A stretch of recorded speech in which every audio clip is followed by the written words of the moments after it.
lost in the city lights. Wonder boys on the run, chasing dreams of freedom. नहीं Through the neon streets, he's searching for यहाँ से his तकरीबन place. हम मुड़े हैं Leaving footprints behind with a smile on his face. Tripping on the pavement, he dances through the night. Singing to the rhythm, a rebel taking flight. With headphones in his ears, he's lost in his own show. Wonder boys on a mission, letting the spirit glow.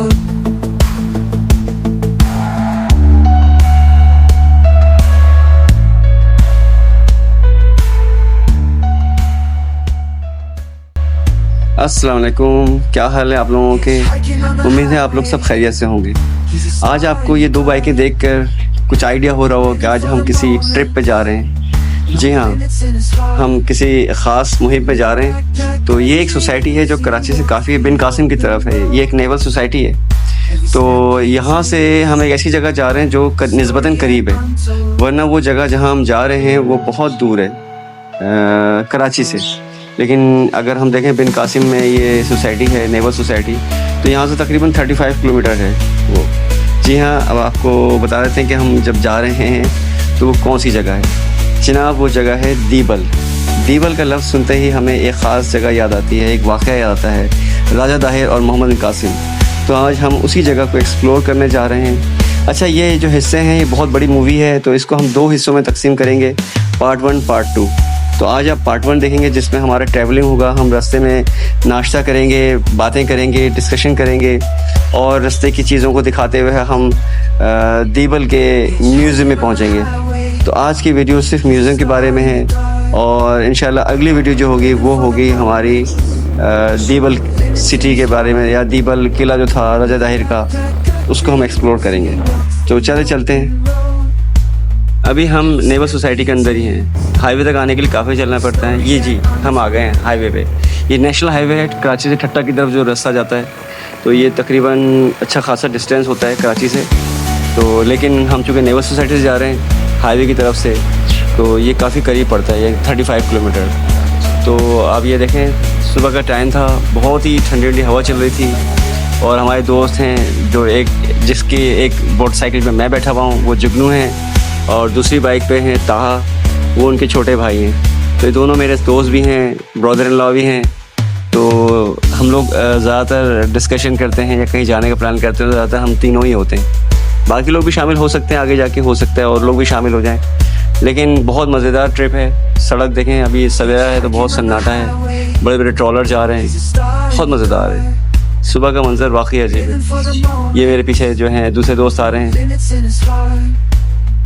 With a backpack of dreams, he walks the open road. Every step he takes, story yet untold. रास्ते में हम एक hotel में रुक गए नाश्ता करने के लिए। अब देखें नाश्ते में क्या है। चलते हैं।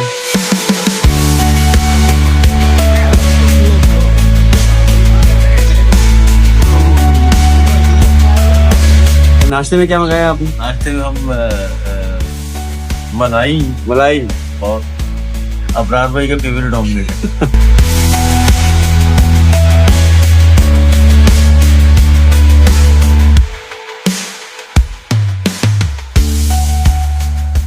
हमने नाश्ते में 4 पराठे, 1 ऑमलेट, 1 मलाई, 3 चाय, थोड़ा। तो हमने ही तय किया कि क्या बिल बना होगा। जुगनू ने कहा 350, ताहा ने कहा 500, मैंने भी 500 बताया और पेनल्टी ये लगी जिसने गलत बताया होगा बिल वो पे करेगा। तो बिल बना 630। मैं और ताहा नियरेस्ट थे, जुगनू ने अदा किया। अब हम वहाँ से दोबारा अपने मंजिल सफ़र की तरफ चल पड़े। होटल से ज़रा थोड़ी दूर गए थे तो फिर हम दूसरे वाले रोड पे जो ठट्टा से कराची की तरफ आ रहा है उस तरफ मुड़ गए, राइट साइड पे। तो वो अंदर तकरीबन काफ़ी नाहमवार सी सड़क है, तो बहुत सन्नाटा भी है। और मैं तो ये कहूँगा कि लोग दोपहर को ही आएँ, रात को ये जगह मुनासिब नहीं लगती। तो लेकिन इस जगह का अलग ही मज़ा है, मौसम बहुत सुहाना है। और अगर हम पीछे देखें तो हमारे दोस्त ताहा आ रहे हैं। तो वो ज़्यादा दूर नहीं है लेकिन इन दोनों का आपस में कम्युनिकेशन जो है वो हेलमेट में इन्होंने इंटरकॉम लगाया हुआ है, जिसके ज़रिए ये पता लगा लेते हैं कि ये कितनी दूर रह गए हैं या कोई कितना आगे रह गए।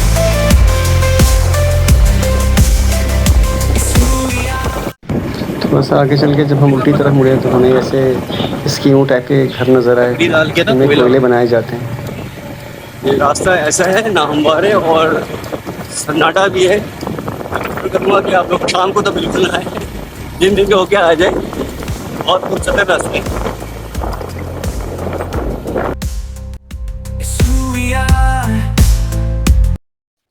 एट लास्ट हम म्यूजियम पहुंच गए। बहुत खामोशी और बहुत सन्नाटा था, बड़े बड़े बोर्ड लगे हुए थे। लेफ्ट साइड पे एक पार्क था, आगे गेस्ट हाउस भी है, बहुत सन्नाटा।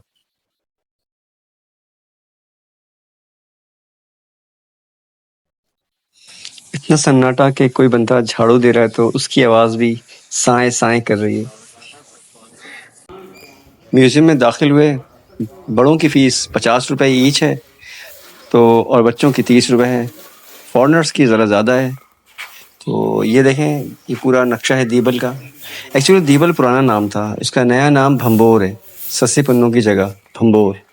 ये पूरा भंबोर का नक्शा है।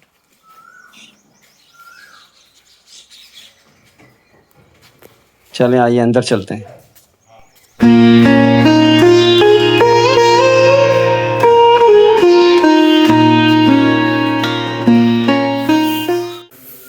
म्यूज़ियम कोई ख़ास बड़ा नहीं था, एक बड़ा लंबा सा हॉल है। उसके दोनों तरफ दो दरवाजे हैं, एक एंट्रेंस है और एक एंट्रेंस दीबल सिटी की तरफ जाता है जो कि किला है। और इन दो दरवाज़ों के दरमियान जो एक हॉल है उसमें कुछ लकड़ी के शोकेस बने हुए हैं, उसमें बर्तन, जेवरात, ज्वेलरी वगैरह है। सामने शोकेस में वो मंजर है जब मुसलमानों ने दीबल पर हमला किया था।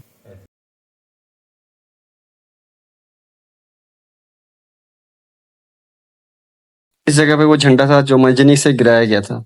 इसके बाद राजा दाहिर की फौजों को शिकस्त हो गई थी। अब हम ज़रा उन चीज़ों का जायज़ा लेते हैं जो ख़जाने इस म्यूज़ियम में छुपे हुए हैं।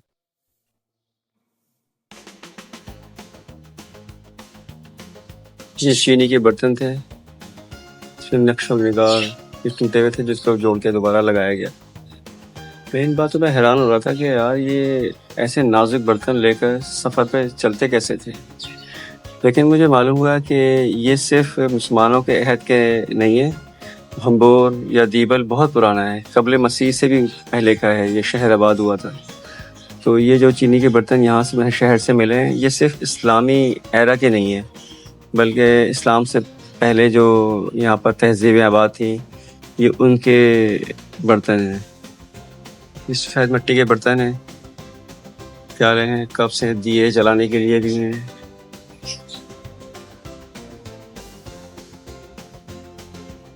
आगे बढ़े तो बड़े बड़े मिट्टी के मर्तबान मुझे नज़र आए, इसमें शायद आटे वगैरह रखा करते थे।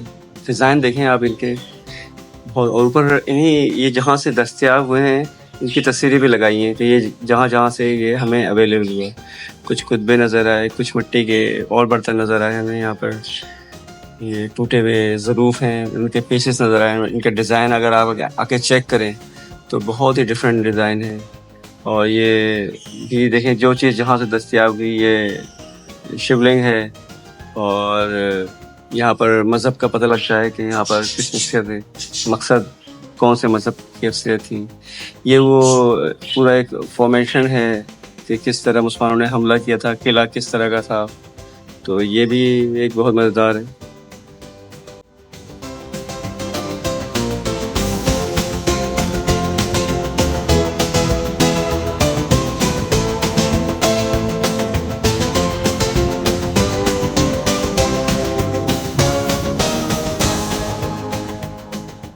पहली सदी से 13वीं सदी तक जो भी आबादियों का तज़किया था उसको पेश किया गया है यहाँ पर मॉडल के सूरत में।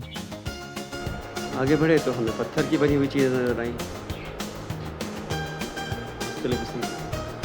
फिर हमें सिक्के भी नज़र आए, सिक्के उससे हार बनाए हुए हैं। सिक्कों का रिवाज था, इसका मतलब है मुख्तलिफ किस्म के सिक्के दरियाफ्त हुए हैं।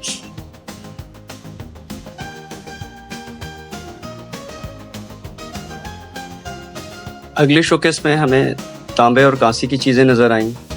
कुछ हथियार, कुछ औजार नज़र आए जो यहाँ के वर्कर्स, यहाँ के मज़दूर तबका इस्तेमाल करता होगा। और लेकिन इसमें से बहुत सी ऐसी भी चीज़ें हैं जो मुस्लिम्स अपने साथ लेकर आए थे अरब से।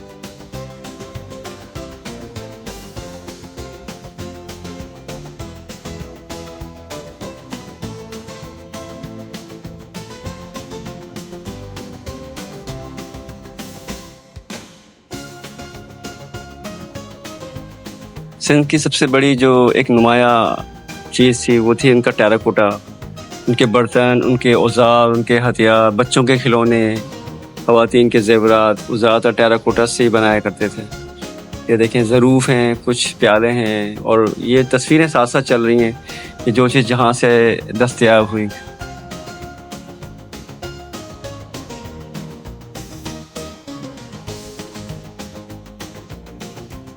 कहाँ तक सुनोगे और कहाँ तक सुनाऊँ, इतनी सारी चीज़ें, नवाजरात हैं कि बंदा बताते बताते थक जाए।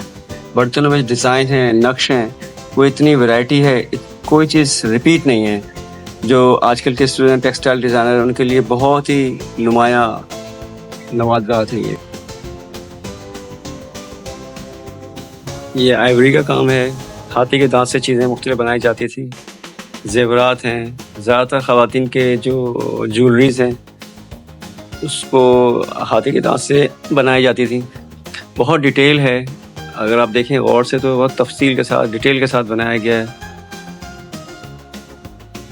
ये शंख भी बनाया है, कान के इयररिंग्स हैं, हार है। अगर बात अहद इस्लामी की करें तो देखें, उनके ज़रूर ज़्यादा मशहूर थे। वो सारे बर्तन जो इस्लामी एरा में बनाए गए वो सारे टूटे हुए थे, लेकिन उनको जोड़ के दोबारा से रीबिल्ड किया गया है। और देखें, इनके डिज़ाइन पैटर्न्स बहुत अच्छे हैं।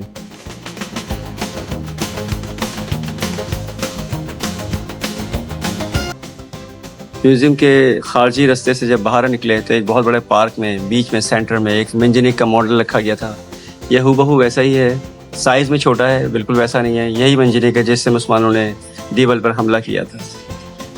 आगे वो शहर दीबल है, अब हम इसको अगली दफ़ा कवर करेंगे इंशाअल्लाह। दीबल की तारीख कुछ भी हो, चाहे अच्छी हो या तल्ख हो, आप मुझसे ज़्यादा बेहतर जानते हैं।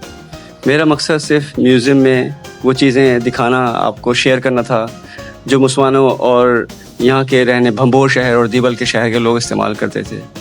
बाकी इसकी असल हकीकत क्या है आप जानते हैं और मौला जानता है। मिलते हैं इसके अगले पार्ट में, तब तक के लिए इजाज़त। अगर वीडियो अच्छी लगी तो प्लीज़ सब्सक्राइब करें और लाइक कर दें।